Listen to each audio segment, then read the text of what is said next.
Ok. Bonjour à tous. Donc, du coup, je remercie Mickaël de m'avoir invité. Donc, je suis Sylvain Leray, je suis un des associés de l'atelier GPA, architecte à Nantes et à Paris.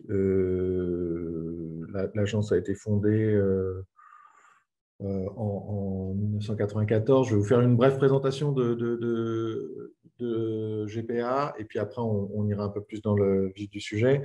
Je vous présenterai un peu comment j'ai compris le thème d'aujourd'hui sur la forme du futur.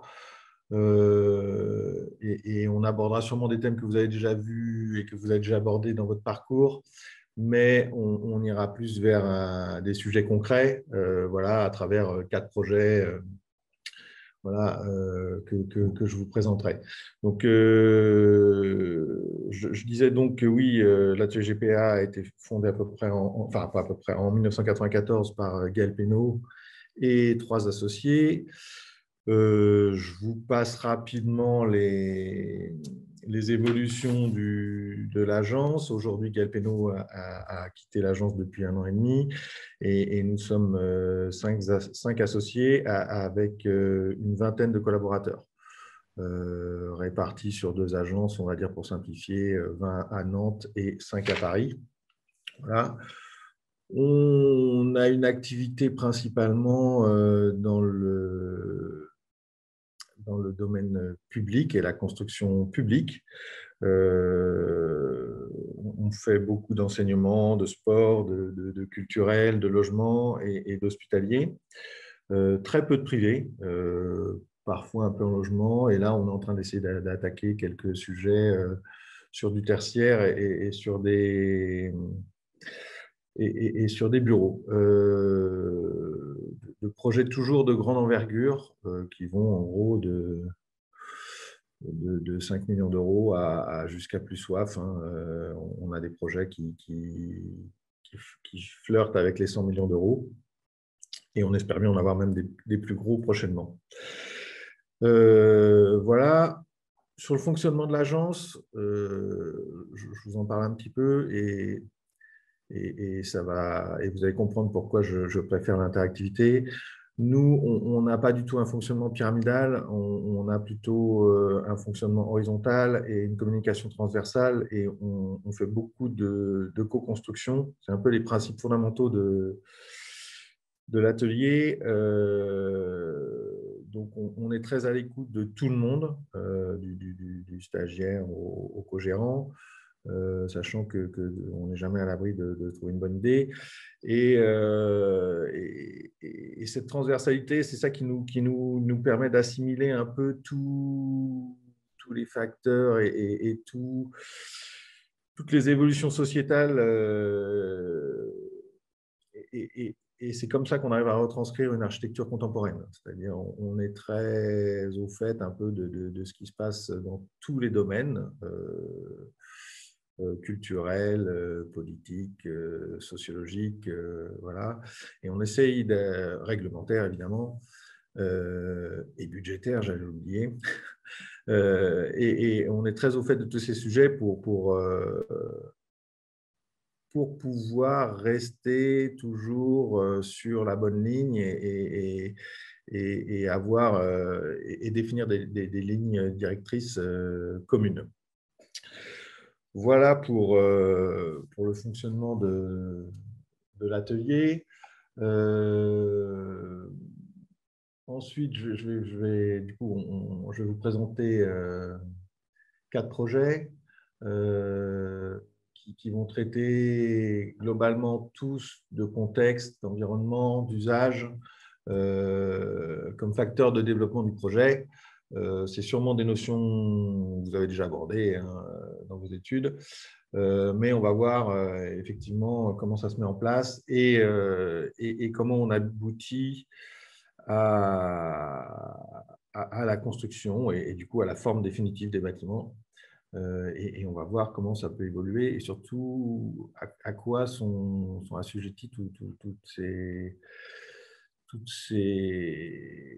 ces formes, justement. Alors, je vais commencer par Bon, là, j'ai déjà fait un peu, voilà. Faire un petit rappel sur la genèse du projet, la façon dont on aborde les choses. Toujours beaucoup d'analyse au départ, avant de concevoir la forme.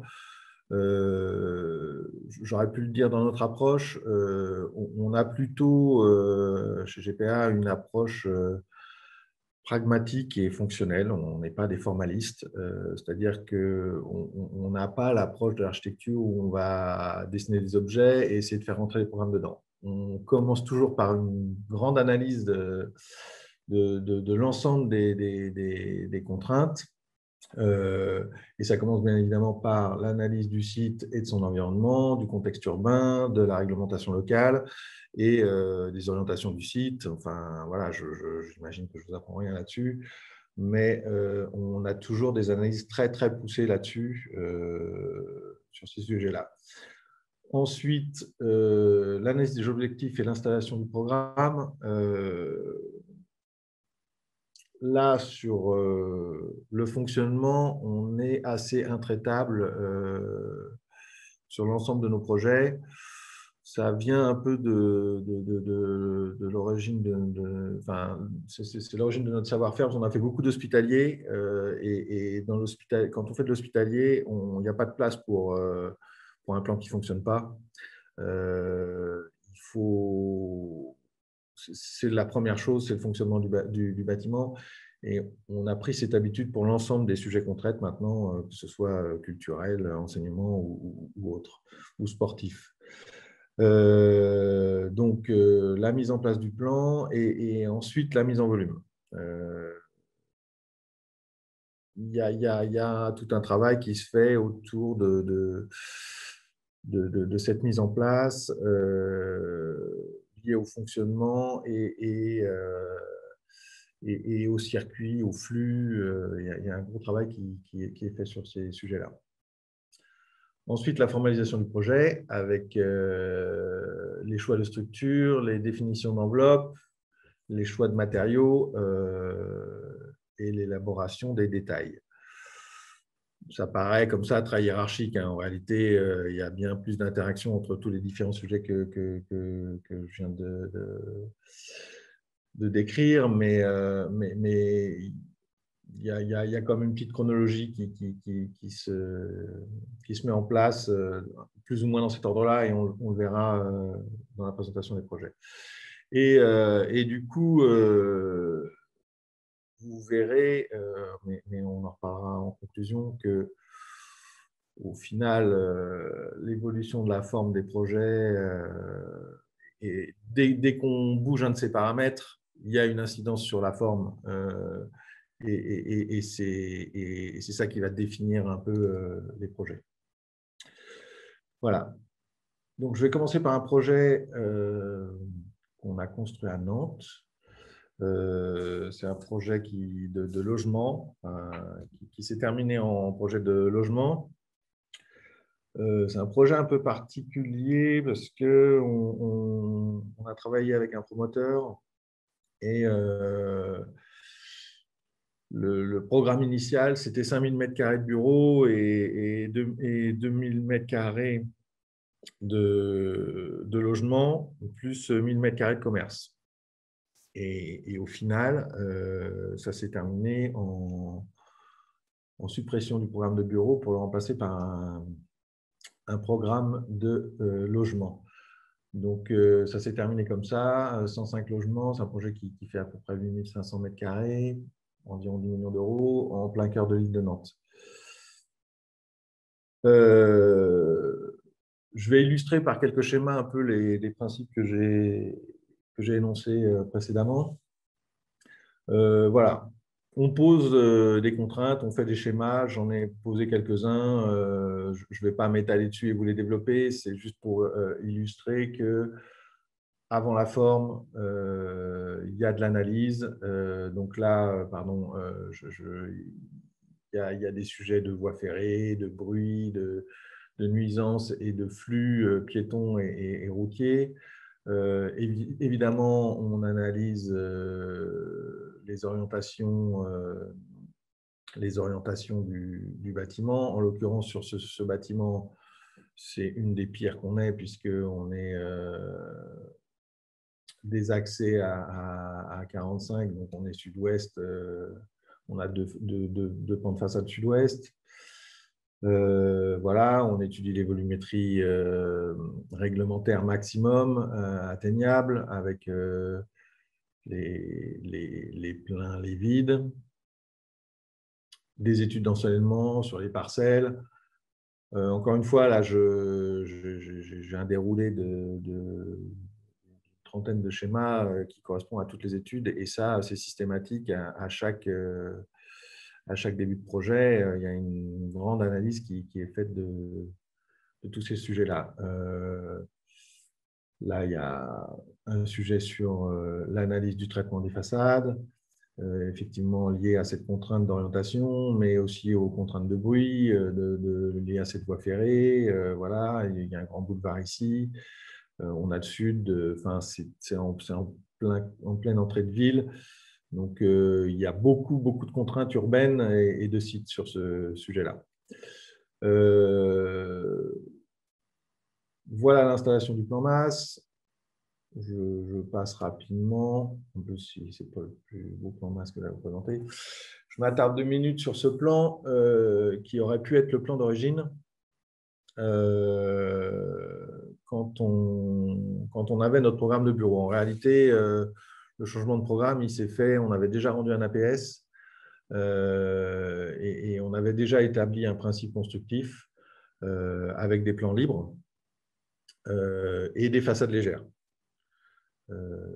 Ça nous donnait de la souplesse pour réaliser les plateaux de bureau, puisqu'ils devaient être livrés bruts. Voilà. Sauf que, donc on voit 2 noyaux centraux, là, avec un joint de dilatation et des murs de refend traversants. Et on a une façade légère qui vient fermer l'intégralité du plateau.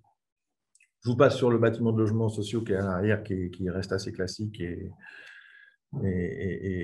l'intérêt de ce projet, il se situe plus sur le bâtiment devant.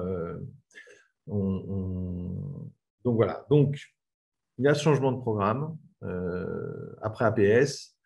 Et du coup, il faut tout repasser en logement. À ce moment-là, on se décide à garder le plan libre et à installer nos logements de manière un peu différente par rapport à ce qu'on fait d'habitude. C'est-à-dire qu'on n'a pas de point dur du tout, on n'a pas de séparatif du entrée-logement et on va installer nos logements sur des plateaux qui sont normalement dédiés à du bureau, et on va garder ce principe de façade légère qui pourrait s'apparenter à un faux mob, parce qu'à l'époque, c'est un projet qu'on a livré en 2012, qui n'est pas d'hier, mais on commençait déjà des recherches un peu sur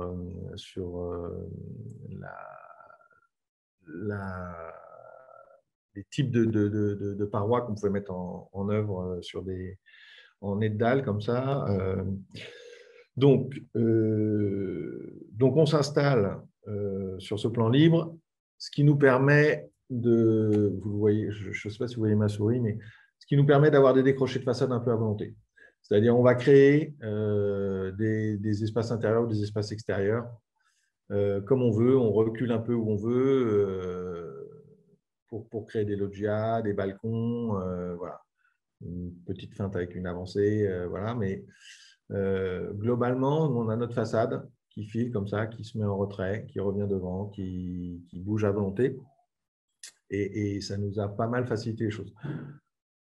Voilà volumétriquement ce que ça donne. Donc, on est en façade zinc avec toute une structure secondaire en bois. Donc, toute la façade est, je le redis, c'est un espèce de faux mob parce qu'en réalité, on a travaillé avec des plaques de fermacelle et des tasseaux de bois avec un bardage extérieur zinc.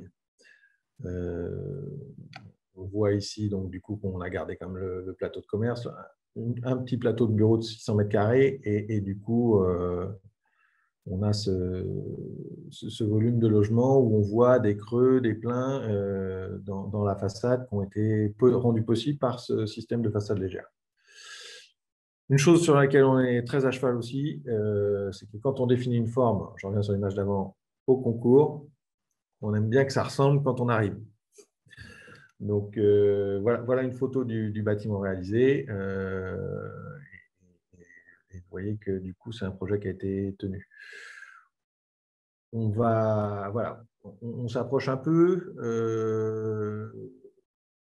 On distingue bien les creux. Là, c'est une photo qui a été prise pendant le chantier. Toutes les loggias sont fermables grâce à des grandes parois vitrées pour créer des espaces tampons et parer aux nuisances dues à l'orientation. Voilà. Et il y a la mise en place également de rideaux thermiques dans ces espaces tampons. Donc voilà le début, les premiers panneaux qui sont montés là. On vous les verrez après plus précisément. Il y a un travail sur les toitures qui a été fait, qui n'est pas lié au hasard, on le verra.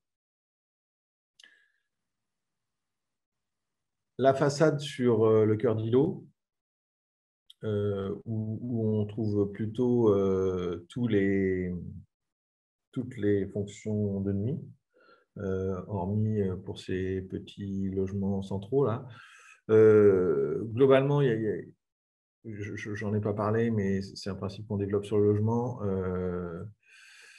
Sur le logement, et c'est vrai que ça a une influence sur la forme du bâti. Sur le logement, on ne laisse pas de place pour la monorientation, jamais. Soit on est en double orientation, soit on est traversant. Parfois, on peut dire qu'on fait des légères entorses, c'est-à-dire qu'on peut considérer qu'on fait de la double orientation en faisant des creux dans une façade. C'est-à-dire que si on arrive à créer des angles vitrés, on va chercher la lumière sur une autre orientation malgré une façade principale plein nord. Comme par exemple ici, si on est vitré sur le côté, on considère qu'on arrive à aller chercher la lumière au sud.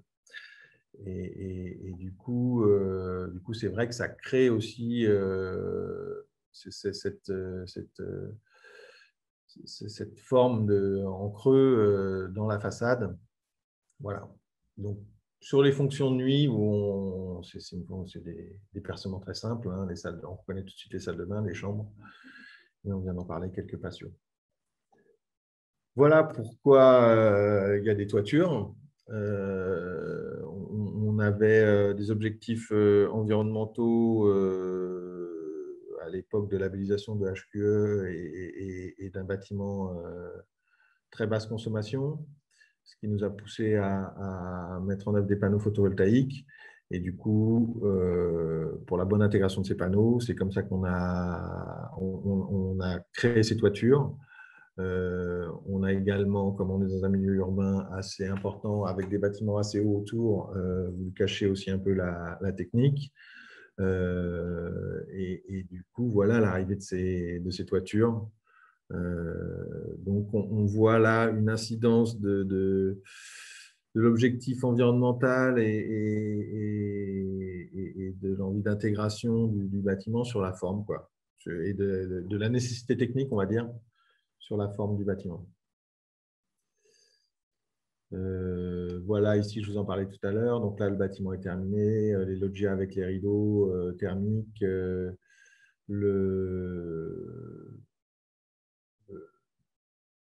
les parois vitrées qui ferment les loggias, les débords. Tout ça réalisé, on ne fait absolument pas la différence. On a eu d'excellents, c'était notre crainte à un moment, on a eu aussi d'excellents tests à la perméabilité à l'air. C'était le risque de ce projet, de travailler avec des façades légères et de ne pas avoir de bons résultats. Finalement, ça s'est très bien passé. Voilà, je ne sais pas si vous avez quelques questions sur ce projet ou pas. Sinon, j'enchaîne avec le… Moi, j'avais une petite question. Je ne sais pas si vous allez en reparler, mais quand vous nous disiez que le programme avait un peu changé en cours de route de bureau à logement, Oui. je trouvais ça hyper intéressant parce qu'en fait, vous étiez sur un plan libre pour les bureaux et Mhm. ce que vous ne faisiez pas forcément pour les logements, si j'ai bien compris. Bah, c'est pas le réflexe qu'on a tout de suite quand on fait du logement, parce que on a des contraintes acoustiques importantes de logement à logement ou de circulation commune à logement. Et du coup, c'est vrai qu'on a tendance à construire en dur. Euh, donc, c'est les premiers réflexes qu'on a. Et je ne sais pas s'il y avait pas eu ce changement de programme, si on aurait raisonné pareil tout de suite, quoi. Mm. En fait, là, il y a un petit accident de parcours qui fait que on se dit qu'il y a peut-être quelque chose à tenter. Et effectivement, je ne sais pas si on nous avait demandé de faire 105 logements tout de suite, si on aurait raisonné pareil. D'ailleurs, je ne sais pas si la forme aurait été la même non plus. Voilà. Il y avait un autre intérêt aussi, dont je n'ai pas parlé, ça me vient en vous expliquant ça, c'est que effectivement, on a utilisé, par rapport à un projet de logement classique, très peu de béton. Et on avait fait un calcul de cubage de béton par rapport à une opération de logement et par rapport à ce que ça aurait pu être si on avait fait tout béton. Et on avait une différence très importante, ce qui nous a permis aussi de travailler le zinc en façade, parce que on a fait des grosses économies en cubage de béton, et ça nous a permis de dépenser de l'argent dans des prestations plus intéressantes, on va dire, et notamment dans ces loggias, dans ce bardage et dans ces façades. Bah, c'est un peu là-dessus que je voulais arriver. Est-ce que, enfin, j'ai oublié la date de ce projet-là, mais est-ce que aujourd'hui ça vous fait peut-être envisager le logement un peu différemment au regard justement de ces gains de matière, économie à un moment donné qui permet de réinvestir différemment sur quelque chose peut-être plus qualitatif? Oui, Pas encore effectivement, travailler effectivement. Alors, ça, ça dé- ça dépend toujours du contexte, hein. Je ne dis pas qu'on va généraliser ce système, mais effectivement, c'est un système intéressant qu'on est prêt à et qui a été repris d'ailleurs sur plusieurs logements, plusieurs systèmes de logement à Nantes, là. Des fois par le même promoteur parce qu'il était très content de ce système. Mais c'est vrai que dans l'optique de réaménager des bâtiments dans le futur et de pouvoir offrir de la modularité, c'est des plans qui sont intéressants et auxquels on s'attache, ouais, pas mal. Donc, effectivement, c'est une de nos références, y compris pour nos nouvelles conceptions, quoi. On s'en sert aussi, voilà, et c'est des choses qu'on réitère. Euh, pour être très franc avec vous, on fait plus beaucoup de logements depuis 2 ans, parce qu'on fait que du public là, mais effectivement, et la dernière opération de logement qu'on a faite est très très différente et, et contextuellement, on ne pouvait absolument pas marcher comme ça. Donc voilà, je le redis, c'est un plan qui est très intéressant, euh, d'autant plus intéressant que avec les matériaux qu'on a réussi à utiliser, et c'est vrai que c'est un point que je n'ai pas encore abordé, sur notre attachement à la pérennité des bâtiments, euh, pour pouvoir justement les réaménager. Là, on a des matériaux entre guillemets nobles et costauds qui vont durer dans le temps. Ce bâtiment, il est de 2012, donc il a bientôt 10 ans. Il n'a pas bougé d'un poil et je suis plus que convaincu que si demain on va en faire autre chose et revenir à du bureau, par exemple, c'est tout à fait possible. Ok, merci. Voilà.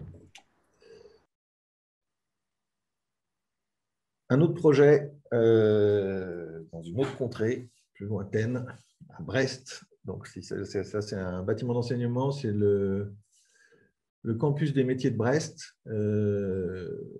Ça, c'est des sujets qu'on affectionne particulièrement. J'espère que vous aurez la chance de bosser sur ce type de projet parce que c'est vraiment super, les centres de formation. Souvent parce que c'est des projets assez importants euh, et que ça touche vraiment à tout. C'est-à-dire que là, vous pouvez le voir, il y a un pôle accueil administration, évidemment, il y a toutes les fonctions d'un bâtiment scolaire. Donc, il y a des salles de classe, banalisées, des réfectoires, un internat, voilà. Mais en plus de ça, vous avez un pôle alimentaire avec des ateliers de boucherie, des ateliers de boulangerie, de la carrosserie, de la restauration, de la peinture automobile, commerce, fleuriste, soins, hôtellerie, hammam. On touche un peu à tous les domaines et on est obligé de se transformer un peu à chaque fois dans chaque discipline. Et c'est vraiment super à traiter. On a pas mal de références là-dedans. Du coup, on a une expérience. Le premier qu'on ait fait, c'était celui de Rennes, d'ailleurs. Je pense à ça. C'est sur le campus de Kerlan à Bru. Et c'est le campus des métiers de Rennes. Et c'est là qu'on a expérimenté notre premier plan en peigne. On va le voir juste après. Un petit rappel du contexte. Je ne sais pas s'il y a des gens qui connaissent Brest ici. On est au-dessus du boulevard de l'Europe, le long d'un petit ruisseau qui s'appelle le Stangalard, sur des champs de patates. Hein, ouais, on va dire exactement ce qui est, parce que c'en est des vrais, avec une forte déclivité et des séparations de champs par des haies bocagères. C'est un des points communs du travail qu'on avait fait à Kerlan, sur le CFA de Kerlan. Il y avait une forte déclivité, une orientation nord-sud, voilà, il a fallu composer avec. Et du coup, on a installé notre fameux plan en peigne, qui est assez rodé et qu'on utilise souvent sur ce type de projet et sur ce type de programme, avec une circulation centrale et de part et d'autre les différentes activités. Là, sur la droite, vous trouvez toutes les parties ateliers avec en bout de course le gymnase, et sur la gauche, plutôt les fonctions enseignement. Le sujet, c'était d'accompagner tous ces pôles automobiles, enfin tous ces pôles fonctionnels et ces salles de classe, et d'absorber la pente. Ce qui n'était pas une mince affaire, parce qu'en gros, on avait presque 2 niveaux d'écart entre le haut du terrain et le bas du terrain. On a absorbé une bonne partie avec le parking, là, et on est venu se mettre un peu plus haut. Voilà la mise en place. On ne distingue pas encore en gros, mais considérez que toutes les parties basses là, sur pilotis sont quasi au même niveau, quoi.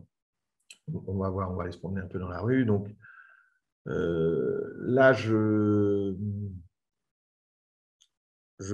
démarre mon parcours en bas du site, et premier choix fort et premier choix environnemental. On est à Brest, j'espère qu'il n'y a pas de breton chez vous, là. Il fait 10 degrés toute l'année. C'était une blague hein, sur la Bretagne, j'aime beaucoup faire des blagues sur la Bretagne. À Brest, il fait 10 degrés toute l'année, donc il ne fait jamais très froid, jamais très chaud. Il pleut pas mal, on en convient quand même. Et on s'intéresse au fonctionnement des élèves. On se dit qu'est-ce qui se passe quand ils passent de la classe à l'atelier. C'est rare qu'on laisse son blouson, donc finalement on le prend, on l'a sur soi, on le met, et on se dit pourquoi aller chauffer une rue qui va faire plus de 100 mètres de long et 5 mètres de large. Après tout, prenons un pari que ça va fonctionner, et on va juste la couvrir, protéger de l'eau, et on ne va pas la chauffer, surtout pas, et même pas la fermer. Voilà. Donc, ça, c'est la première intention forte. Et du coup, on va distribuer au travers de cette coursive extérieure, on va dire, cette rue qui devient un peu une coursive extérieure, centrale. On va distribuer l'ensemble des fonctions de ce bâtiment. Donc, le parvis, ouvert avec l'administration à l'étage, là, et il y a un grand amphi au départ, pardon, je vais dans le mauvais sens. Voilà. On arrive, ça c'est l'accès, on s'est approché un petit peu, donc c'est le premier accès. Il a été fait un choix de travailler plutôt deux matériaux sur ce projet, on va le voir un peu plus tard, mais plutôt du bois sur les parties scolaires, également tout en façade légère avec une structure poteau-poutre, encore une fois pour donner de la modularité et des possibilités d'aménagement futur. Voilà. Alors, si je tourne dans le mauvais sens, je vais rater mon effet. Donc, on commence à grimper. On va rattraper un niveau rapidement pour venir rejoindre le niveau courant de la rue. Mais le long de cette rue, parfois, on trouvera des escaliers qui vont redescendre vers des fonctions qui sont plus encaissées, pardon, comme le réfectoire et le restaurant d'application. Voilà, vous le voyez ici. En fait, donc, on peut cheminer le long de cette rue. Tout le long, on voit les différentes fonctions. Donc là, on reconnaît un peu le rideau des bouchers. Là, au fond, il y a les mécaniciens. Là, il y a les coiffeurs. Là, il y a les boulangers. Et on descend. Et ici, on va trouver des fonctions techniques et le réfectoire. Là, on arrive en bout de course. On voit qu'on a percé largement pour garder de la lumière. Donc, c'est une circulation. C'était un grand pari quand même. Et c'est en toute humilité, c'est une grande réussite. Tout le monde en est très content. Ça fonctionne très bien. Les élèves, les utilisateurs et les profs en sont contents parce que en réalité, c'est vrai qu'il n'y a pas de souci à se promener ici entre deux classes ou entre deux activités. Hop, pardon, voilà.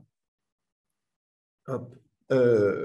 Quelques images d'intérieur, bref, juste pour vous montrer que donc on est sur des structures très simples et des volumes très simples qui vont permettre d'aménager aujourd'hui des ateliers de cuisine ou de pâtisserie ou de mécanique automobile. Mais malgré tout, enfin, on pourra réaménager, il sera possible de réaménager ce qu'on veut dans chaque atelier, et y compris toutes les salles de classe aussi, parce qu'on a gardé ce principe de poteau-poutre. Donc, l'idée, c'est de garder des volumes simples qui viennent se plugger de part et d'autre de cette rue.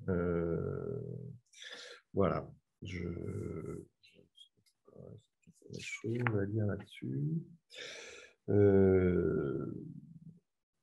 Là, on continue à avoir, vous voyez que tous les plans sont quasi libres hein, pour les aménagements. Vous voyez les parties coiffure. Là, en bas à droite, vous avez une photo de l'internat, une salle de classe très ouverte sur l'extérieur. Là, ce système de pilotis qui nous permet de tenir l'internat et de rattraper les différences de niveau qu'on distingue un peu sur cette rampe-là. Sur cet internat, on a aussi privilégié la possibilité de le transformer complètement au cas où ils auraient besoin ils supprimeraient cette fonction et ils voudraient faire des salles de classe. Ce qui fait que on a fait un plancher de reprise là. Et du coup, on repasse en façade porteuse au-dessus. Voilà.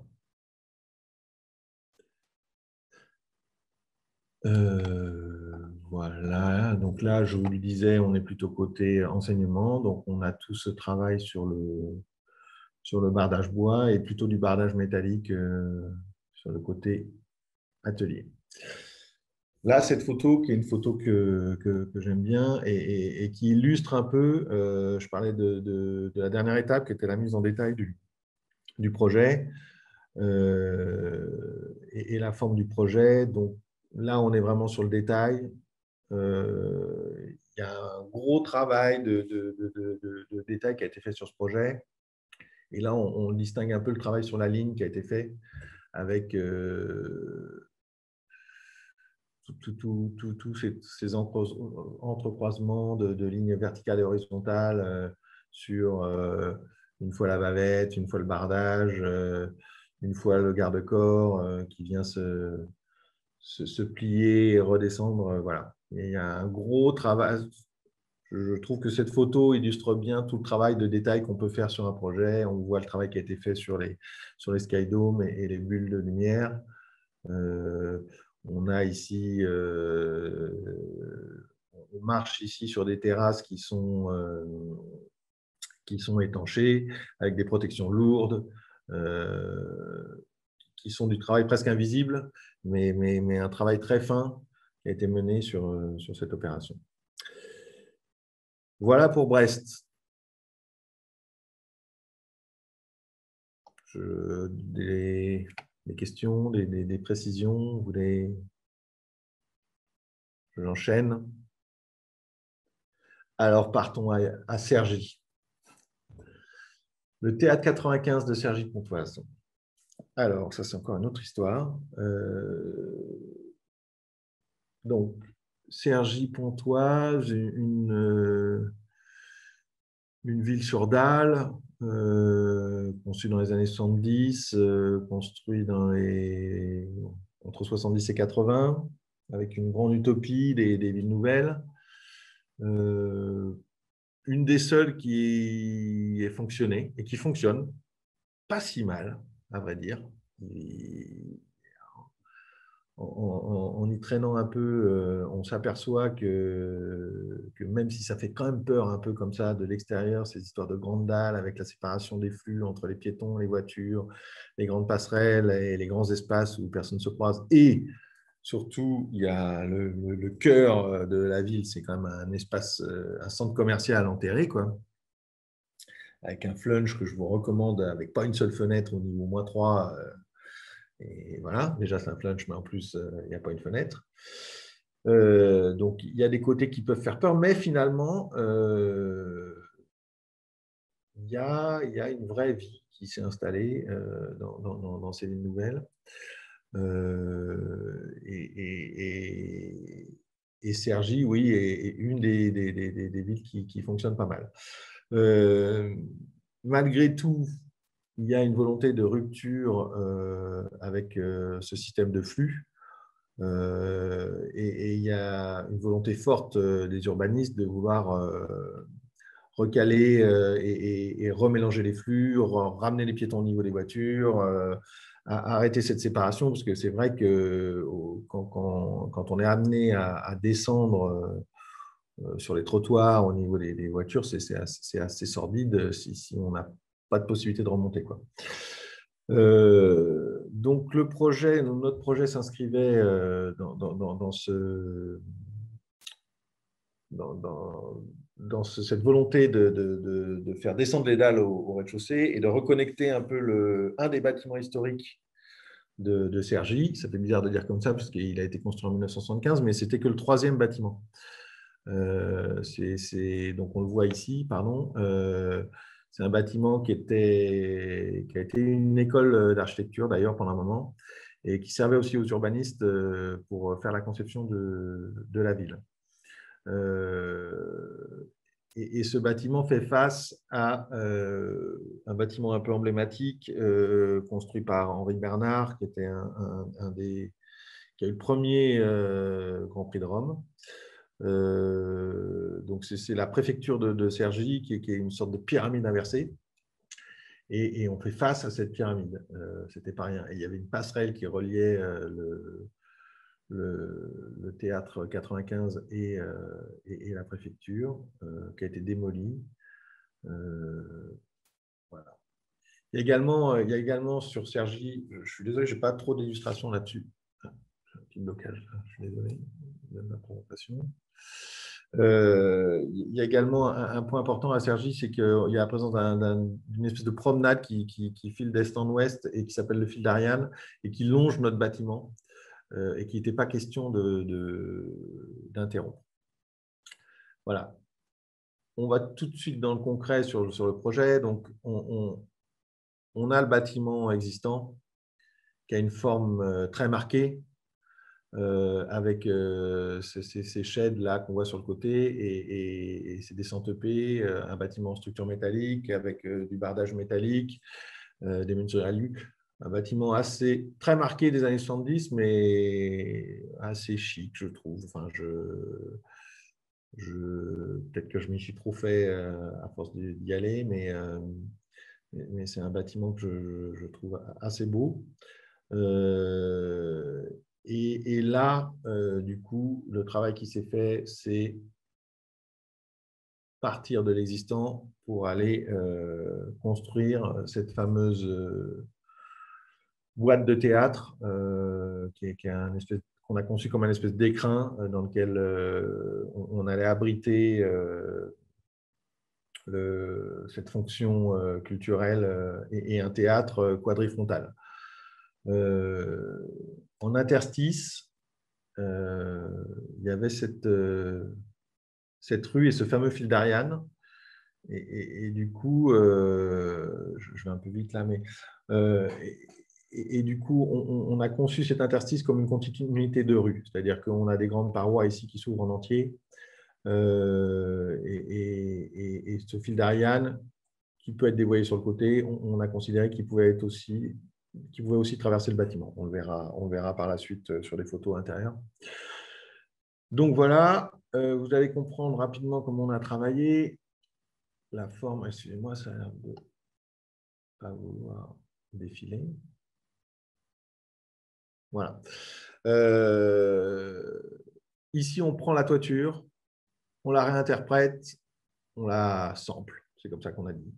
On sample la toiture, en lanière, donc en petites séquences, des termes un peu musicaux, quand vous voyez, quand je vous disais qu'on utilisait un peu tous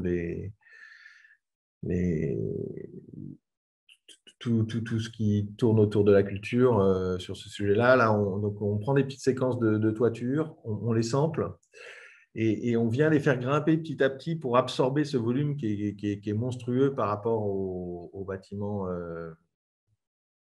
existant. On vient le poser sur la forme du théâtre, elle est complètement basique. C'est-à-dire qu'on absorbe toutes les fonctions. On ne s'est pas posé de questions. On a dessiné le plan, il y avait des passerelles autour, il y avait des bécanes autour, il y avait des gaines qui devaient circuler autour du bâtiment. On ne s'est pas posé de questions, on a pris l'enveloppe et on a tout enveloppé et on a tout caché. Ce qui fait qu'on a des décrochés parfois importants et qu'on a ces faces-là qui viennent se mettre en place et qui viennent se connecter avec le bâtiment. On pose le centre de la toiture sur le toit du théâtre et comme ce bâtiment avait des objectifs environnementaux assez élevés, puisque en fait, ce bâtiment a servi, il est labellisé haute qualité environnementale et il a servi de mise au point du référentiel pour les bâtiments culturels. Avant ce bâtiment, il n'y avait pas de bâtiment culturel qui était labellisé ou BBC ou HQE. Il fallait mettre au point un référentiel et c'est avec ce bâtiment que le référentiel a été fait. Donc, on a eu une démarche environnementale assez poussée, une fois de plus, et plus qu'intéressante parce que c'est nous qui nous posions les bonnes questions sur l'intérêt que pouvaient avoir certains paramètres sur une labellisation. C'est-à-dire, est-ce que, par exemple, sur un théâtre qui n'a pas de fenêtre, est-ce que c'est important de s'intéresser au facteur lumière du jour? Est-ce qu'il faut le faire rentrer dans un système de labellisation? Donc, beaucoup de questions comme ça liées à l'environnement. Et du coup, pratiquement, et c'était le coup, le dernier petit coup qui a donné sa forme si particulière à ce bâtiment, on avait l'obligation de poser des panneaux photovoltaïques. Enfin, c'était dans le programme, on devait poser un champ de panneaux photovoltaïques sur le toit. Et donc, quand on a posé ce centre de toiture sur le bâtiment existant, on lui a fait prendre l'axe nord-sud plein pot, alors que ce n'est pas tout à fait l'orientation du bâtiment. Et c'est ça. Et donc, on a croisé les deux charpentes. J'aurais dû vous mettre une photo de charpente, donc j'en ai. vu du dessous, parce qu'on croise deux systèmes de structure en toiture. La charpente du bâtiment qui doit franchir des grandes portées parce que c'est une salle quadrifrontale et donc c'est une grande cage de scène qui fait 22 mètres par 22 mètres.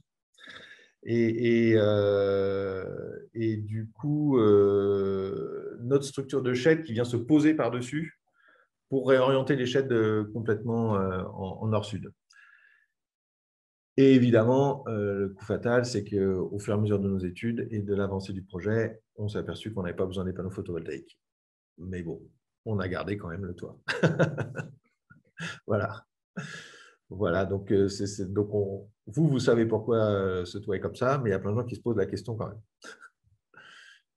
Une vue un peu lointaine pour voir l'environnement et l'idée qu'on prend, je pense, assez bien de vouloir justement marquer le bâtiment du Théâtre 95 comme un petit lingot au milieu de tout ce béton et ce gris qui est quand même très présent à Cergy. Le côté, alors oui, on jouxte en plus, c'est vrai qu'on jouxte le terrain originel de Cergy, c'est-à-dire que ce que vous voyez là en herbe, c'est un endroit qui s'appelle le Verger, dans lequel on avait, dans notre commande aussi, de créer des passerelles pour redescendre vers ce verger qui était complètement isolé du reste de la ville. Le verger, c'est la dernière trace du terrain naturel de Cergy. C'est-à-dire c'est la vraie côte de terrain et c'est les vrais cerisiers qui étaient là au départ. Et après, il y a eu tellement de terrassement et de VRD qu'il y a du plus haut, du moins haut, mais voilà, la vraie trace du terrain naturel dans Cergy, c'est ça. Donc, vous voyez là cette forme un peu particulière. La peau est en écaille de TQ Gold, qui est un alliage d'aluminium et de cuivre. Très, très, très pérenne et qui ne s'oxyde pas, qui ne bouge pas dans le temps. Bon, il y avait une petite crainte de la maîtrise d'ouvrage de se les faire piquer, parce que ça ressemblait beaucoup à de l'or, mais ce n'est pas arrivé jusqu'à aujourd'hui. Voilà, on voit cette découpe très marquée à travers le ciel, liée à cette histoire de panneaux photovoltaïques qui n'existent pas. La jonction entre l'atrium et le théâtre. Avec, on le voit, le débord, là, en fait, cet espace-là, ça correspond à la régie. Elle vient en arrière et tout de suite en dessous, on a les gradins qui sont rangés et qui descendent. Voilà. Et on n'avait pas besoin de cet espace au rez-de-chaussée, donc on l'a coupé et la régie est en porte-à-faux comme ça. Donc, je le disais tout à l'heure, l'atrium, qui a été travaillé comme une rue, qu'on peut traverser d'un bout à l'autre, avec des accès en haut à cour et à jardin, effectivement, pour cette salle. Et l'idée, bon, je crois qu'ils n'ont jamais vraiment fait fonctionner, mais il y avait une idée pieuse de vouloir ouvrir le théâtre, puisque sur la droite, là, on a un petit café qui s'appelle le Café de la Plage, et on voulait que les gens puissent continuer à circuler sur le parcours initial du fil d'Ariane. Là, c'est un procédé que j'aime bien quand on a des bâtiments existants et quand on a des imbrications comme ça de volume. On l'a vu tout à l'heure, le bâtiment existant est un bâtiment qui est assez dessiné. Et qui met en œuvre des couleurs différentes et des matériaux un peu différents. Et là, justement, on avait envie, pour pas non plus rentrer trop en conflit, parce que le hall est très chargé avec ses plis en toiture et ces losanges de lumière qui sont créés par les interstices laissés entre les centres de toiture et le bardage doré qui vient dans ce hall. L'idée, c'est de révéler le dessin à travers une couleur uniforme. C'est-à-dire, on a tout peint d'un gris, une couleur unique, toutes les menuiseries, tout ça, et du coup, on laisse apparaître que le dessin, donc les pointes de diamant sur les bâtiments, sur le bardage métallique, les menuiseries très fines, voilà, on peint tout de la même couleur et on laisse apparaître que le dessin pour garder la forme initiale du bâtiment existant. Voilà, donc là, On avait fait un petit travail aussi, justement décoratif. On va le voir après dans la salle. Voilà, là, vous avez des images intérieures de salle où on reprend ces histoires de petites fleurs. C'est-à-dire, alors, le programme d'une salle quadrifrontale, c'est assez compliqué, notamment acoustiquement, parce qu'il faut traiter toutes les orientations. Quadrifrontale, c'est-à-dire qu'il y a des gradins des quatre côtés qui peuvent se rabattre et on peut configurer un peu comme on veut la salle. Des gradins des trois côtés, des gradins face à face, un seul grand gradin d'un côté. Voilà. On a fait un petit clin d'œil justement à ce terrain du verger et on a, je suis désolé, la photo est un peu floue là, mais on voit un peu, on a travaillé toute la pulpe du bâtiment à l'intérieur de l'écrin en panneaux de contreplaqué découpés au laser avec le motif des petites fleurs des cerisiers du verger. Et on a réutilisé les fleurs qu'on avait découpées pour reprendre des motifs sur les parties où on n'avait pas besoin de traiter l'acoustique. Voilà. Donc, il y a eu un réemploi déjà des chutes de matière, parce que quand on a vu toutes ces petites fleurs découpées, on s'est dit, mais c'est idiot, qu'est-ce qu'on va pas les balancer, personne n'en fera rien. Donc, on les a récupérés et on est allé les recoller sur, par exemple, la partie régie où on n'a pas besoin de traiter d'acoustique. Et on le voit aussi, voilà, on a retraité des découpes un peu partout. Voilà. Il y a eu un travail un peu baroque qui a été fait sur les garde-corps aussi, pour redonner ce côté un peu kitsch auquel tenait beaucoup le directeur du théâtre à l'époque, puisqu'il a changé maintenant. Voilà. Je ne sais pas si vous aurez accès à la présentation, je ne vais pas vous lire ce texte, mais c'est un très beau texte qui avait été écrit par une écrivain sur le théâtre. Voilà, voilà. Elle s'appelle Claire Guésingard. Elle écrit très bien et elle nous a écrit un très beau texte sur ce théâtre que je vous laisserai lire. Je pense que vous aurez la possibilité de le faire. Je ne vais pas vous lire maintenant. Voilà pour le théâtre 95. Des questions? Rien du tout? Oui, bonjour. Oui, bonjour. Je voulais avoir la rêve du matériau parce que c'est assez joli. Alors, ça s'appelle du TQ Gold. Et voilà, je le disais, c'est un alliage en réalité de cuivre et d'aluminium. C'est ça qui lui donne ce côté doré. Ouais, voilà. Donc, c'est une teinte naturelle par rapport à la. Naturel, c'est un alliage en fait. Okay. C'est pas teinté ou quoi que ce soit. C'est quand on mélange de l'aluminium et du bronze avec un dosage savant hein, que je ne saurais pas vous révéler. Mais voilà ce que ça donne. Okay. Ça donne du doré, genre de l'or. Merci. Dernier projet. Donc là, c'est un autre projet d'enseignement, mais pour le futur de Mickaël Perrault, là, dans un an ou deux. Là. Et voilà, donc c'est un groupe scolaire petite enfance qu'on fait avec Bordas Perrault. Et ça, c'est un projet qui n'est pas encore sorti de terre. Je vous en parle parce que c'est un projet qui, en étude, est très abouti d'un point de vue environnemental, puisqu'on atteint des performances énergie carbone au niveau E3C2, ce qui n'est pas si simple, surtout avec les limites qu'on s'est données, c'est-à-dire de limiter au maximum le recours à la technique et encore une fois au panneau photovoltaïque pour atteindre cet objectif. Le projet, donc c'est un projet avec, il y a encore imbrication de plusieurs fonctions, enfin imbrication, non c'est un bien grand mot, c'est un double projet. En fait, c'est un groupe scolaire accompagné d'un centre de loisirs et un institut médico-éducatif, donc pour les autistes, principalement, et doublé d'un centre social. Donc, à chaque fois, une double fonction sur deux bâtiments différents de chaque côté d'une venelle, qui est une venelle nouvelle créée dans le cadre d'une ZAC qui a été dessinée par l'atelier Ruel. Il fallait s'inscrire du coup dans le plan de cette ZAC. Il y avait un respect voilà. Là, je vais faire un truc que vous n'avez pas le droit de faire à l'école. Hein. Et je vais vous perdre un peu en orientation. Je vais vous présenter 2 plans orientés différemment. Mais j'ai piqué un bout du programme et nous, on a orienté tout notre projet dans l'autre sens.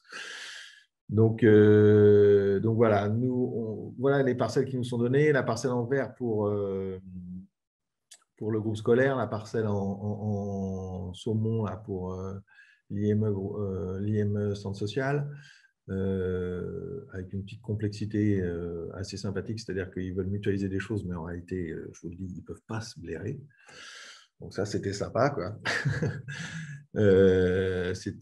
Fallait tout mettre en commun, mais surtout chacun chez soi. Donc ça a franchement facilité l'installation du programme.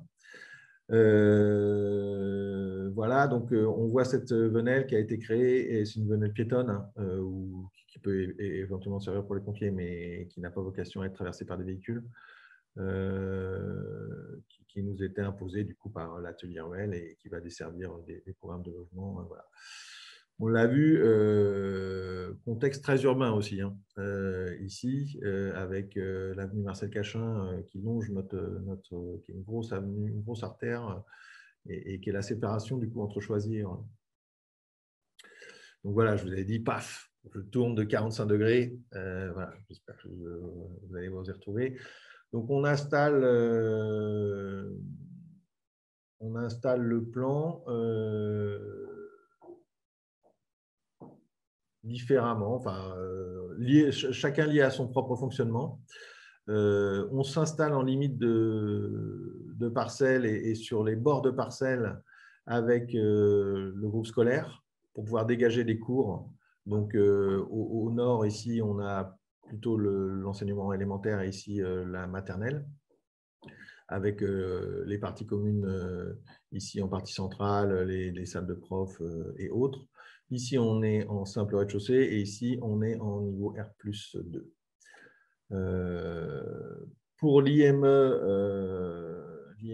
et centre social, on est beaucoup plus compact, le programme est beaucoup plus dense, la parcelle est plus petite, et on a aussi ce gros morceau de programme qui est la salle de spectacle, conférence, salle multifonction, on va l'appeler comme ça. Jamais évident à mettre en œuvre, ça, les salles multifonctions. Dès qu'on vous dit qu'on veut tout faire dans une salle, ça commence à être compliqué. Voilà, avec des jardins qui est justement un des endroits qui était censé être mutualisé, et puis finalement, qui n'est pas du tout mutualisé, qui ne servira qu'à l'IME. Le travail qui vient en amont de l'installation du plan masse, hein, je vous ai présenté le plan masse parce que c'était plus simple pour que vous y retrouviez, mais le travail qui vient en amont et qui vient définir un peu l'installation et la forme du plan, avec l'installation des différents programmes, avec le loisir, école élémentaire, le hall commun, la restauration, les espaces communs. Enfin, bon, voilà, on installe tout, on fait des petits schémas comme ça et on s'installe. Et voilà. On précise notre propos en mettant notre organigramme, en installant notre organigramme dans notre forme et dans notre plan masse. Voilà ce que ça donne en concret sur le plan final. Alors, sur ce projet, c'est un projet qui est en structure bois principalement, avec des planchers en CLT. On est passé par plusieurs étapes. On a un peu tout essayé. Au concours, on est parti tout feu, tout flamme sur une structure poteau-poutre bois avec un remplissage en béton de chanvre. Et ce qu'on a réussi à garder tout le temps, c'est nos planchers en CLT. Ça, c'est la constante du projet. Les planchers CLT, on a réussi à les garder d'un bout à l'autre. Mais on est parti sur ce système constructif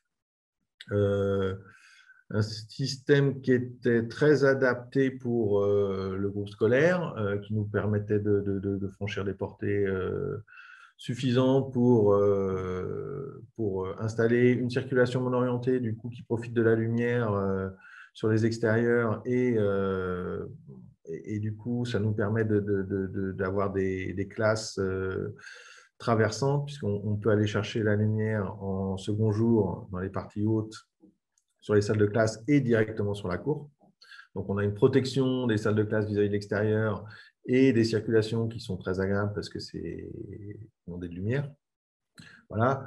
Le système poteau-poutre nous permet de franchir ces portées. Donc, très adapté, surtout sur la partie rez-de-chaussée. Dans les étages, pas de complexité non plus, sachant qu'on a traité quelques petites parties en béton, notamment les salles polyvalentes pour des sujets d'acoustique et de contreventement.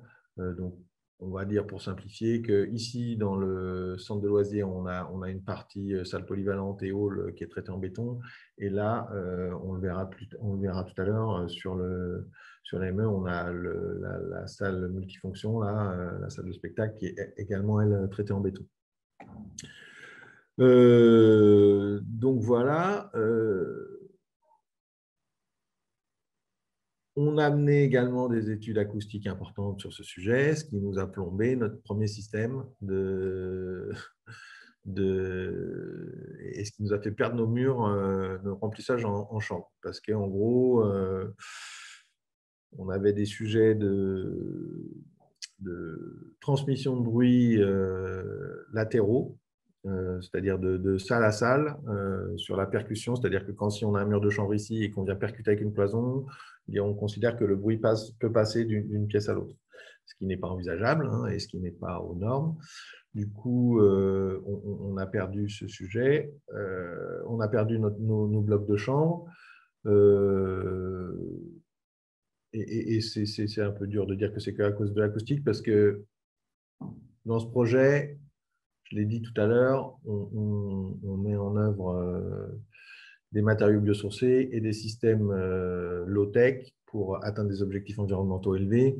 Et donc, on isole par l'extérieur et on protège l'isolation par un mur manteau en briques, donc avec de la terre cuite. Voilà. Et c'est vrai que l'accroche de ce mur en briques sur du parpaing de chambre, ça s'est encore jamais fait. Et quand on n'a jamais fait quelque chose en architecture ou en structure, eh ben, c'est compliqué vis-à-vis des bureaux de contrôle et vis-à-vis des normes de tout faire passer. Donc, quand il y a des interrogations ou des petites choses comme ça, ben, parfois, on est obligé d'abandonner certains points. Ce qui a été notre cas sur le béton de chambre. Du coup, on s'est testé sur tout CLT. On abandonne les poteaux-poutres et puis on fait tout en CLT. Mur, ossature, plancher, tout. Voilà. La même chanson, quasiment. On avait quasi résolu nos problèmes acoustiques, mais il restait que… alors, je crois qu'aujourd'hui, c'est bon. C'est ça qui est terrible. Et je crois qu'aujourd'hui, c'est bon. On peut faire des murs manteaux briques sur des murs CLT, mais quand on a passé nos contrôles vis-à-vis du bureau de contrôle et le permis de construire, ben, c'était juste pas jouable. Et du coup, on est revenu à une solution entre guillemets plus classique de mix poteau-poutre bois et mob. Voilà. On est toujours resté sur quand même une structure avec des matériaux biosourcés. Il n'était pas question d'aller tout repasser en béton. Voilà. Sur ce projet, on est branché sur le CPCU, donc le réseau de chauffage urbain, ce qui nous permet de gagner pas mal de points. Et on a essayé de limiter au maximum l'usage des matériaux. On met très peu de faux plafonds. On met juste ce dont on a besoin en acoustique. On essaie de limiter au maximum l'usage du placo. On essaie d'utiliser des plaques de fermacelle ou des habillages bois. On laisse des habillages bois sur les circulations. Par exemple, ici, on va avoir le bois apparent sur le mob. On limite au maximum tous les doublages, tout ce qu'on peut. Voilà. Ça, c'est l'idée. Ce qui nous permet d'atteindre nos objectifs de 3C2. Je fais un passage rapide sur l'IME. Il y avait une vraie volonté, du coup, ces deux bâtiments vont se construire en même temps. Dès le concours, on a eu envie de les traiter de la même façon, c'est-à-dire y compris, enfin, autant sur les matériaux que sur les systèmes constructifs, malgré leur configuration très différente. On le voit, hein, ça se voit, je pense, assez bien en plan. Ici, on a un bâtiment très dense, avec beaucoup de fonctions, et en plus des imbrications, je le disais tout à l'heure, qui étaient compliquées parce qu'il ne fallait pas que l'un passe chez l'autre. Il fallait que tout soit commun et tout soit séparé. Donc, voilà. Mais malgré tout, sur ce bâtiment R+3, plus dense, on a réussi à garder cette unité. Et on a gardé ce système, on a fait le choix de garder ce système constructif. Ce choix, je suis un peu ambitieux en disant ça, parce que de toute façon, vu qu'on avait des objectifs très élevés en environnement, il fallait qu'on soit biosourcé. Donc, voilà. Un petit schéma pour vous montrer qu'on va chercher la lumière un peu partout, qu'on sait bien éclairer jusqu'au fond des classes, que nos dimensionnements de bâtiments qui participent à la forme aussi, hein, et l'installation des classes, enfin, la forme du bâtiment est liée aussi à la pénétration de la lumière dans les classes. Voilà. Vous voyez l'apparition de ces shades, la profondeur du bâtiment. Voilà. La mise en volume, avec encore des petites toitures. On ne fait pas que des petites toitures, mais je vous présente beaucoup de projets avec des petites toitures. Et là, il y a une petite blague encore sur la toiture. Mais voilà. En fait, pendant le concours, on a levé une incohérence dans le programme entre le cahier des charges environnementales et le cahier qui avait été établi par l'atelier Ruel, le cahier des charges environnementales de la ZAC, et le cahier des charges de la maîtrise d'ouvrage.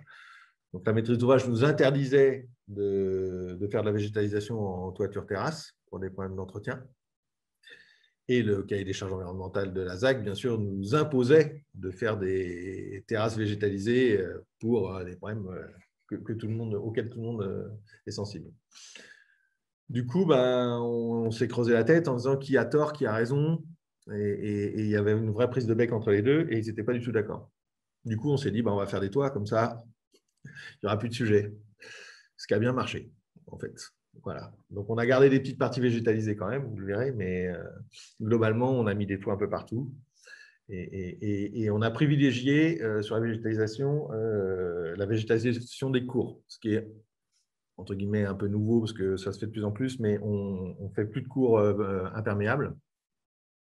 On fait des cours avec des parties en terre qui laissent passer l'eau, où les enfants peuvent aller jouer dans la boue, voilà, on ne va pas dire que c'est de la pleine nature, mais on a arrêté avec les cours très, très imperméables comme ça.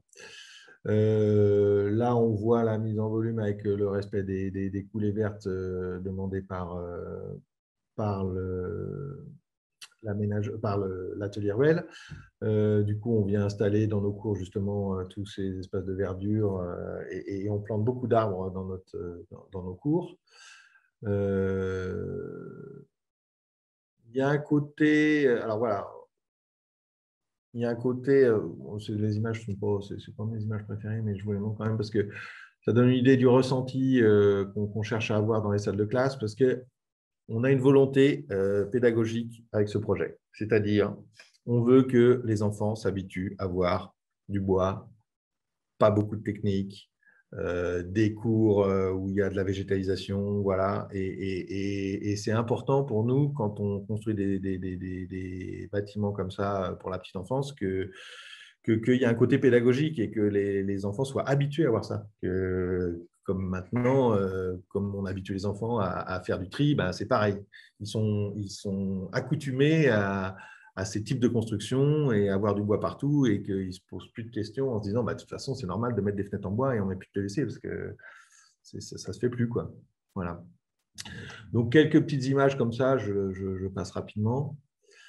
Voilà, avec des ambiances où on aura des mises en couleur de bâtiments. Là, on a des vues sur cours. Bon, c'est des schémas. Hein. Voilà ce que ça risque de donner une fois construit. On livre en 2023. Donc, on a un petit peu de temps. Voilà notre mur manteau. Donc, effectivement, on ne choisit pas forcément de montrer sur l'extérieur toute notre structure bois. Et puis, vu le côté quand même très urbain du site et des franges, on choisit de se protéger avec ce matériau qui reste biosourcé, mais qui est plus, qui se confronte plus facilement au côté urbain et au trafic. Voilà. Là, c'est l'entrée de la Venelle avec l'entrée du groupe scolaire. On voit ici. Donc, on fait nos clôtures aussi également en terre cuite avec des murs en mouche arabiée. On a un petit jeu comme ça de désaffleur que vous avez déjà vu sur certains projets, sûrement. Hein. Pas de sujet, voilà. Là, on est à l'autre bout de la Venelle, donc c'est l'entrée de l'IME. On voit que ce volume est complètement différent. Et là, on voit un peu la confrontation des deux volumes. Mais on essaie de garder l'unité globale du bâtiment. On donne un peu de légèreté à ce volume massif par la mise en place d'un rez-de-chaussée tout en mur rideau qui vient cacher un peu la structure. Derrière des parties pleines. Voilà. Et du coup, on a cette écriture plus légère qui soulève un peu cette grosse masse de briques là. Voilà, et nos cours Oasis, voilà, avec des plantations, c'est des matériaux poreux. Voilà, il y a des grandes parties avec des grandes plantations dans tous les massifs autour des arbres. Voilà, voilà pour ce projet. On voit aussi la mise en œuvre de casquettes en bois pour protéger les coursives et faire de la protection solaire sur les façades des classes. J'en ai pas parlé. Oui, on a le même système, je peux vous le remontrer. On le voit peut-être un peu ici. Voilà. Ici, on a une coursive extérieure qui fait tout le tour de la cour et qui permet de desservir un peu toutes les salles de classe en protégeant du surensoleillement. Et voilà. On a le même système partout. C'est ce système-là que vous voyez. Et j'en ai terminé, plus ou moins. Voilà. Donc, je ne sais pas si vous avez des questions sur ce projet. Moi, je m'interrogeais juste comment vous avez géré les contraintes incendie, du coup, si vous conservez, s'il y a assez peu de faux plafonds, parce que le CLT, on en discutait, je crois que c'était la semaine dernière, avec votre prédécesseur. Et justement, eux, ils avaient été un peu peinés, ils construisaient en CLT aussi. Ils avaient doublé quasiment partout, au final. Alors, je ne dis pas qu'on a tout laissé apparent, mais on a des zones à forte densité et on applique des vernis dans certaines zones qui nous permettent de parer à ce problème. Et c'est grâce à ça qu'on arrive à laisser des parois CLT en surface de plancher. Ok. Et au niveau de la technique, vous la passez dans les murs? Non, on est apparent. Ok. Non, on calpine, on fait un gros travail de synthèse et on s'applique à… Déjà, on limite au maximum la technique en essayant de faire de la ventilation naturelle. Là, on a un projet, ça y est, on arrive enfin à revenir au simple flux en faisant de la ventilation naturelle, donc ça fait des tuyaux en moins, ça c'est bien. Mais globalement, on s'applique, on a on s'applique à bien installer les réseaux. Et puis, on a des îlots acoustiques dispatchés à droite à gauche qui permettent de faire des aménagements. On travaille avec, hein, on travaille. De toute façon, nous, enfin, on a très envie d'arrêter et on n'en fait plus trop le faux plafond 60-60 parce que au-delà de l'interacoustique, c'est très moche, c'est pas très environnemental et ça fait chier tout le monde parce que même en technique, on nous demande d'avoir accès à la technique et c'est jamais bien parce que Il n'y a jamais assez d'espace entre la dalle de faux plafond et le tuyau du dessus. Du coup, on ne sait pas le démonter, on le pète une fois sur deux, on ne le remet pas. Enfin, voilà. Tous ces sujets-là, c'est notre conscience environnementale doublée de notre ras-le-bol de ces sujets qui nous font dire bah, on arrête avec ça et puis on assume d'autres choix, quoi. Voilà, qui se font bien, quoi. Merci. Voilà, donc je peux conclure. Voilà, je ne sais pas si c'était très, très, très flagrant dans cette présentation, mais il y a, je pense que c'est important d'avoir conscience du rôle de l'architecte au sein de notre société. C'est-à-dire, en fait,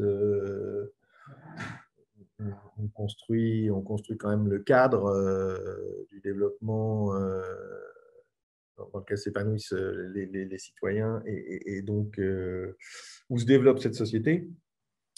Et donc, c'est à nous qu'appartient d'assurer ce développement dans le respect de l'environnement plus global, de l'environnement naturel, de l'environnement au sens large. Voilà. Quant à l'évolution des formes, bah, je pense que vous aurez compris que depuis longtemps,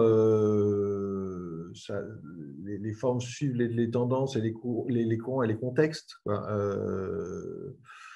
Et que les formes architecturales, pour moi, suivront toujours ces évolutions, le fil des évolutions sociétales. Voilà. Euh, voilà. Je ne sais pas si je peux vous dire beaucoup plus. Bonjour, j'aurais une petite question. Est-ce que vous nous parliez de votre expérience en hospitalier? Oui. Euh, Vous je sais voulez pas que si... je vous parle de mes séjours à l'hôpital ou... Non, pardon, excusez-moi. Pardon, j'ai Internet qui a bugué. Non, non, c'est une blague, c'est une blague. Euh, alors, En fait, vous parlez l'hospitalier, du rôle de l'architecte. en fait, c'est un sujet très, très large parce que dans l'hospitalier, c'est un peu un fourre-tout, hein. Ça va de la maison de retraite à la psychiatrie, en passant par ce qu'on appelle les plateaux techniques, donc c'est les salles d'opération, les services d'urgence, la cancérologie, les matos, enfin voilà, il y a plein de services en urologie, enfin bon, j'en passe, c'est des meilleurs. Donc, c'est des sujets très spécifiques à chaque fois. Et justement, est-ce que le Euh, rôle de l'architecte est pas... Enfin, quel est le rôle justement et quelle est la place et à quel point un architecte arrive à trouver sa place dans quelque chose que moi j'imagine être déjà totalement normé, organisé, peut-être à alors, tort, mais en tout cas, c'est vraiment l'image que j'en ai. au risque de vous surprendre, c'est super l'hospitalier. Je vais vous dire deux raisons pour lesquelles c'est super. C'est déjà, enfin, il y a une vraie culture du fonctionnement dans l'hôpital, j'en ai parlé tout à l'heure, c'est-à-dire, et vous le comprendrez bien, euh, si vous ratez un service d'urgence, si vous ne savez pas le faire fonctionner, ce n'est pas la peine, quoi. Vous vous arrêtez là tout de suite et quand on aura un concours, si jamais il y a la moindre erreur sur le fonctionnement, si vous n'avez pas les bons chariots qui se croisent au bon moment, si les médecins ils sentent que ça ne va pas passer ou quoi que ce soit, c'est fini pour vous. Donc c'est important d'être parfait en fonctionnement. Mais ce qui est génial, c'est qu'une fois que ça c'est fait, eh ben, tout le monde vous fout la paix sur le reste. C'est-à-dire que du coup, sur les façades, tout ça, les médecins, ils s'en foutent, quoi. Enfin, voilà, ils vous laissent travailler, ils vous font confiance sur votre façon de faire. Si vous dites qu'il faut construire en bois, eux, ça ne les dérange pas du moment que ça fonctionne. Ça, c'est l'intérêt Et du coup, on n'est pas du tout bordé. Il y a un côté très technique, effectivement, avec beaucoup de fluides et des systèmes de faux plafonds. Alors là, pour le coup, en hospitalier, on ne s'amuse pas trop à faire des réseaux apparents, et le petit secret, c'est qu'ils ont un peu d'argent, ces gens-là. Et du coup, on travaille un peu différemment, c'est-à-dire qu'on met des faux plafonds un peu de qualité, plutôt des faux plafonds métalliques, qu'on sait qu'on va pouvoir démonter une fois ou deux fois ou 10 fois ou 100 fois. Enfin voilà, ils sont attentifs à la pérennité et au fonctionnement. Donc c'est des sujets, mais je vais vous dire, hein, globalement, on trouve de l'intérêt dans tous les sujets. Ce qui est chiant, c'est de faire toujours la même chose. Mais moi, si vous avez la chance, comme nous, de pouvoir toucher un peu à tout, c'est ça qui est vraiment super. Merci beaucoup. C'est vrai qu'on n'a pas trop l'habitude de... Enfin, c'est assez rare les personnes qui travaillent sur des cliniques ou des hôpitaux, vu que ce n'est pas des programmes habituels. Mais, voilà. Alors, sur les sujets, j'aurais pu vous présenter un des projets sur lequel j'ai travaillé longuement. Alors, c'est des projets longs, hein, souvent. C'est des projets qui durent entre 5 et 10 ans, voire beaucoup plus. Euh, mais c'est vrai que, par exemple, on a travaillé sur un gros hôpital psychiatrique à Nantes. Ben, on est obligé de se mettre dedans, quoi. Des fois, ça peut faire un peu peur, mais on est obligé vraiment de se mettre dedans pour savoir comment ça fonctionne en psychiatrie, tout ça. Et on avait fait tout un travail justement de mise en couleur, de motifs. On a utilisé des tapisseries pour que les gens puissent se repérer avec des couleurs spécifiques, suivant les pathologies. Voilà. Puis il y a plein de choses, quoi. Il y a en psychiatrie. En fait, là, juste pour vous illustrer le propos, on avait fait un projet d'humanisation, hein, comme ils disent. Donc, c'est une réhabilitation, extension de bâtiments existants. Parce que la psychiatrie en France, ça marche par secteur géographique, c'est-à-dire que vous soyez psychotique ou dépressif, on vous fout dans la même chambre, vous avez une chambre triple et on vous fout dans la même chambre parce que vous venez de l'Est de Rennes. Voilà. Et quand vous venez du nord de Rennes, ben, vous allez dans un autre secteur. Donc, depuis quelques années, ils ont créé des espaces qu'ils appellent intersectoriels. Et du coup, qui sont plus adaptés aux pathologies. Et du coup, on est obligé un peu de s'intéresser à chaque pathologie pour savoir comment fonctionne tel ou tel service. Voilà.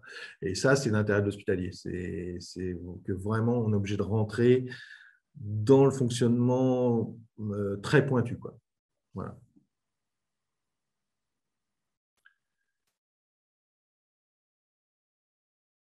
Merci beaucoup. De rien.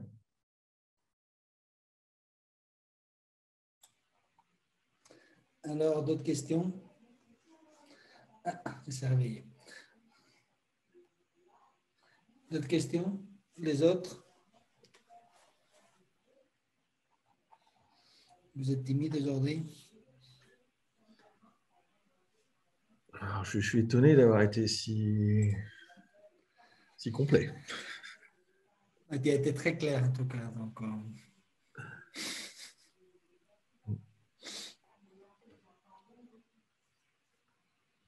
allez. Si j'avais une question, j'ai un doute. Je crois que j'ai pas saisi quel était le matériau de façade du dernier bâtiment que vous nous avez présenté. Alors, c'est de la brique. C'est ce qu'on appelle un mur manteau en brique, c'est-à-dire c'est de la brique classique hein, qui fait 22 par 10 par 10. Donc c'est 11 hein, en réalité, mais voilà. Et on vient créer un mur devant l'isolant pour protéger l'isolant. Voilà. Qui se reprend sur le mur de structure primaire. C'était ça tout l'enjeu, la problématique. Donc, ce que vous voyez là, c'est que, en fait, quand vous voyez les petites brillances, c'est qu'on fait un jeu sur les teintes de briques et sur le fait qu'il y ait des briques vernissées ou non vernissées. Ça marche très bien. On a déjà une expérience sur un. Si vous allez sur notre site, vous pourrez regarder, il y a un groupe scolaire qui s'appelle Groupe scolaire de Rouen. Et on a un très joli jeu sur les briques vernissées ou non vernissées. Un matériau biosourcé. La brique, c'est un matériau très intéressant parce que environnementalement, c'est très bon. D'ailleurs, à tout hasard, vous savez comment ils arrivent à avoir ces teintes grises sur la brique? Eh ben, en fait, ça dépend de l'extraction des terres. Parce que ces teintes grises-là qu'on utilise, elles sont, je ne veux pas vous dire de bêtises, mais celles-ci sont naturelles. Donc, ils prennent des glaises qui sont déjà teintées gris clair comme ça. Et c'est des teintes naturelles. Après, sinon, ils mettent des pigments à la cuisson. Voilà. Ouais. Voilà. D'accord. Merci.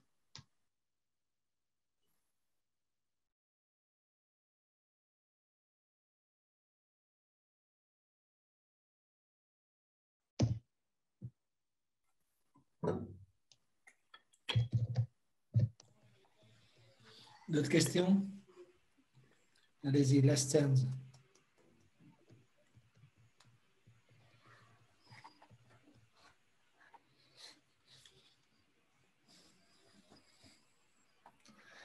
Non, vous n'êtes pas motivé à poser des questions.